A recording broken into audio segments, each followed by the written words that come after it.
Hello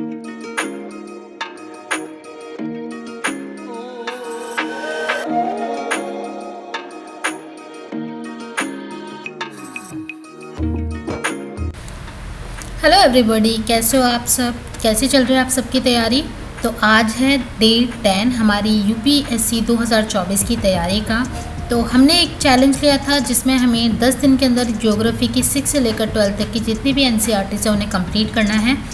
तो ये जो मेरी 12th की जो लास्ट एनसीईआरटी बची थी उसके सिर्फ 2 चैप्टर कल बचे थे, बट कल मुझे ना बहुत तेज़ माइग्रेन का पेन हो रहा था, तो जिसकी वजह से मैं पढ़ भी नहीं पा रही थी, मुझे रीडिंग करने में भी प्रॉब्लम हो रही थी, तो मैं कल कंप्लीट नहीं कर पाई थी। तो आज मैं मॉर्निंग में बहुत जल्दी उठ गई, 5 बजे उठ गई, और अब मैं ये जो बचे हुए 2 चैप्टर हैं उन्हें आज कंप्लीट करूँगी, और फिर जो मैं बाकी दिन में करूँगी रिवीजन शुरू कर दूँगी, क्योंकि मेरा जो पूरा टारगेट था वो यही था कि मैं पहले इनको रीड करूँगी और उसके बाद तुरंत रिवाइज़ करके फिर दूसरे सब्जेक्ट पर स्विच करूँगी। तो इसलिए इसको फटाफट से रिवाइज़ करेंगे आज ही। पहले हम कर लेते हैं ये जो बचे हुए लास्ट के 2 चैप्टर हैं उन्हें कंप्लीट।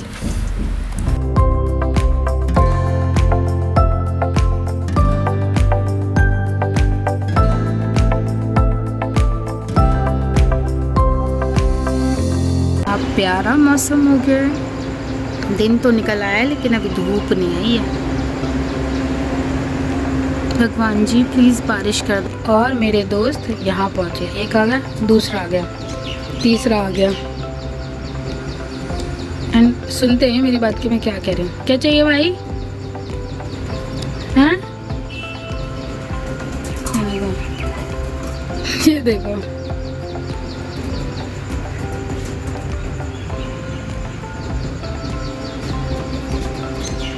खाना चाहिए? चलो खाना लेके आता है तुम्हारे लिए।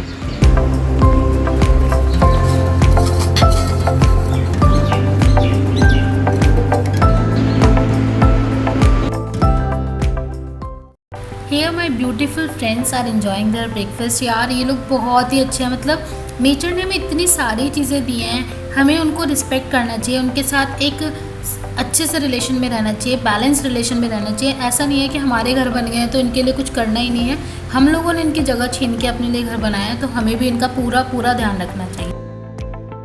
तो अपना मॉर्निंग का स्लॉट ख़त्म करने के बाद और अपने बर्थ से मिलने के बाद अब बारी थी थोड़ा सा योगा करने की। इतना ज़्यादा फिज़िकल और मेंटल हेल्थ का ध्यान रखने के बाद भी यार मेरे को माइग्रेन की प्रॉब्लम हो गई है। बट मैं ये सोचती हूँ अगर मैं नहीं करती तो कितनी सीवियर चीज़ प्रॉब्लम हो सकती थी। मतलब मैं मेडिकेशन पे नहीं हूँ, बट स्टिल कई बार जब मुझे माइग्रेन का पेन होता है तो बहुत एक्सट्रीम हो जाता है। तो बहुत ज़रूरी है कि आप अपने फ़िज़िकल और मेंटल हेल्थ का बहुत ध्यान रखो, ताकि अगर आपको वो प्रॉब्लम होती भी है तो वो बहुत सीवियर ना हो, वो बैलेंस रहे और आप उसमें जल्दी से अपने आप को इन चीज़ों से अपने आप को रिकवर कर सकें। और उसके बाद मैंने किया थोड़ा सा मेडिटेशन, और मॉर्निंग की एक्टिविटीज़ करने के बाद अब बारी थी ब्रेकफास्ट करने की। तो कल रात जो खाना बनाया था वही बचा हुआ था, तो मैंने उसी को खा लिया था, और उसके बाद हम चलेंगे लाइब्रेरी। तो अब मैं तैयार होकर निकल चुकी हूँ लाइब्रेरी के लिए। यार आज ना बहुत ज़्यादा तबीयत ख़राब लग रही थी, बीपी लो गया, ना भी ऊपर चढ़ गया, ऊपर से माइग्रेन वाला पेन तो हो ही रहा है। तो मैंने चीज़ें थोड़ा बहुत किया, जैसे कि खाना वाना खाया, नाभी वाभी की एक्सरसाइज की। अभी बीपी लो हो रहा है तो अभी देखते हैं, मैं लाइब्रेरी जाके थोड़ी सी कॉफ़ी पी लूँगी, और माइग्रेन के लिए मेडिसिन भी ले ली मैंने।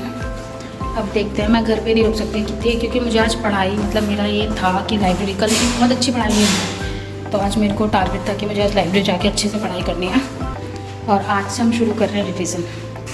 तो चलिए चलते हैं लाइब्रेरी। और उसके बाद हम पहुंच जाते हैं लाइब्रेरी, और लाइब्रेरी पहुंचने के बाद हमारा जो सबसे पहला काम होता है वो होता है अपनी डेस्क को बहुत अच्छे से सेटअप करना, ताकि हमारा जो अब आने वाला स्लॉट है उसमें हम बिना डिस्टर्बेंस के पूरी कंसंट्रेशन, पूरे फोकस के साथ अपनी पढ़ाई को शुरू कर सके। और क्योंकि आज मेरा बीपी लो हो रहा था तो मैंने सोचा अपने लिए पहले थोड़ी सी कॉफ़ी बना लेते हैं, क्योंकि मुझे नींद सी आई जा रही थी, तो मैंने फटाफट से बनाई अपने लिए ब्लैक कॉफ़ी। और अब हम शुरू करेंगे अपनी पढ़ाई अपनी इस कॉफ़ी के साथ।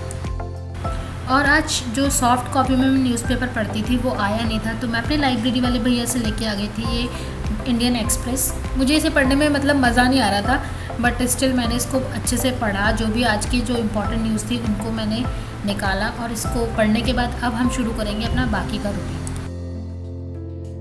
और जब मैं इस न्यूज़पेपर को पढ़ रही थी तो इसमें एक आर्टिकल आया हुआ था जो कि माइग्रेन के बारे में था, माइग्रेन के बारे में। और मैंने इसे बहुत अच्छे से पढ़ा, क्या क्या कॉजेज़ होते हैं और कैसे इसको हील किया जा सकता है, कैसे ठीक किया जा सकता है। उसके बाद आज हम शुरू करने वाले थे फिज़िकल ज्योग्राफी को रिवाइज़, और 6th 7th के NCERT और उसके अलावा 11th की जो NCERT थी, ये तीनों ही बुक्स जो हैं आपकी फ़िज़िकल ज्योग्राफी से रिलेटेड हैं, तो इनको ही हम रिवाइज़ करेंगे।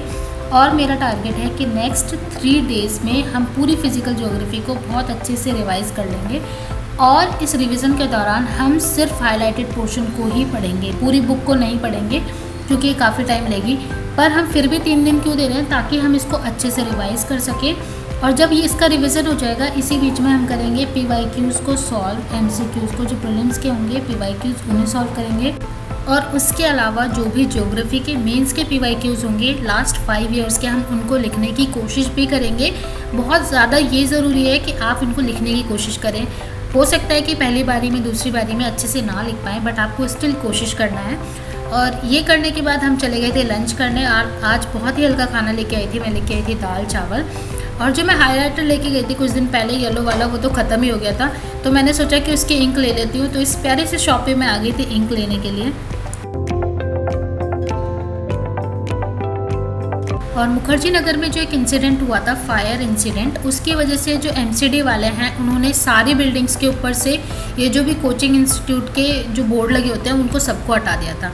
और मैं इंक लेके आई थी, तो मैंने सोचा इसको फिल कर लेते हैं। उसके साथ ही मैं लेकर आई थी ये रैप करने के लिए, जो मेरी डाटा केबल है चार्जर की, वो टूटने लगी है, तो मैं दोबारा नहीं ख़रीदना चाहती। तो मेरे को 20 रुपये का ये मिल रहा था और मैं इसको ले आई। अब फटाफट से अपनी डाटा केबल पे इसको लगा लेते हैं, उसके बाद हम शुरू करेंगे अपना रिवीजन।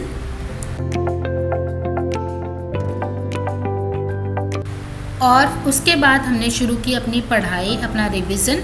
तो जो अब हमारी सेकेंड रीडिंग चल रही है, या फिर हम कह सकते हैं रिवीजन चल रहा है, उसमें हमारी जो अंडरस्टैंडिंग है वो और अच्छे से डेवलप हो रही है, कॉन्सेप्ट्स और अच्छे समझ आ रहे हैं। और आपको पता है ज्योग्राफी बहुत ही अच्छा सब्जेक्ट है। जैसे मेरा बैकग्राउंड साइंस है, तो साइंस बैकग्राउंड के लिए आपके जो ह्यूमैनिटी वाले सब्जेक्ट पढ़ना है उनको थोड़ा सा मुश्किल होता है पढ़ने में, लेकिन ज्योग्राफी इतना टेक्निकल है कि उसके कॉन्सेप्ट इतने अच्छे हैं कि आप अगर उसे 2-3 बार पढ़ोगे तो वो आपको दिमाग में छप जाएंगे। और जैसे अभी मौसम, बारिश का मौसम हो रहा है, तो किस वजह से बारिश हो रही है इंडिया के अंदर, किस वजह से मानसून आता है, वो सारे कॉन्सेप्ट आपको समझ भी आ जाएंगे और आप समझा भी पाएंगे लोगों को।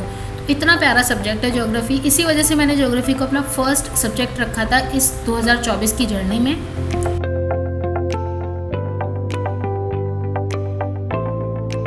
और शाम तक मुझे लग गई थी भूख, तो मैं चली गई चाय पीने के लिए। फटाफट से अपनी चाय पीकर हम चलते हैं वापस लाइब्रेरी की तरफ। और शाम को फिर मैंने वापस आकर शुरू किया जो 6th की NCERT थी उसको रिवाइज़ करना। जो 11th की NCERT है उसको हमने अभी कंप्लीट नहीं किया है, उसे हम कल फिर से पढ़ेंगे। तो ये था मेरा आज का दिन। आपसे मिलती हूँ मैं कल, तब तक के लिए खुश रहिए, पढ़ते रहिए, बाय।